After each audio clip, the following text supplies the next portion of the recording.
How to use Samsung TV Plus on your Samsung Smart TV.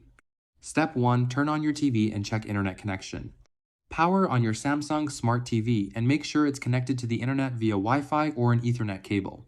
Samsung TV Plus requires a stable internet connection to work properly. Step 2. Check device compatibility. Before anything else, confirm your TV is supported. Samsung TV Plus is only available on Samsung Smart TVs, projectors, and monitors released in 2019 or later. Step 3. Update your TV software. Make sure your TV is running the latest firmware. Go to Settings, then Support, then Software Update, and press Update Now to install any available updates. Step 4. Open Samsung TV Plus. From the home screen, navigate to the Samsung TV Plus app and select it. You can also press the dedicated Samsung TV Plus button directly on your remote control for instant access. Step 5. Browse the channel list. While watching TV Plus, press the down button on your remote to open the channel list. You'll see what's currently airing along with the upcoming schedule. Step 6. Adjust settings and account.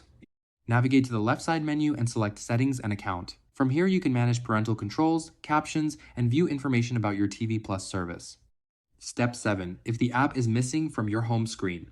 From the home screen, go to Connected Devices on the left side, navigate to TV, press and hold the Select button on your remote, then choose Add to Home. You can then move the TV Plus icon to your preferred position. Quick note: Samsung TV Plus is completely free. No downloads, no subscriptions, no credit card needed. Enjoy 200 plus live channels covering news, sports, entertainment, and more.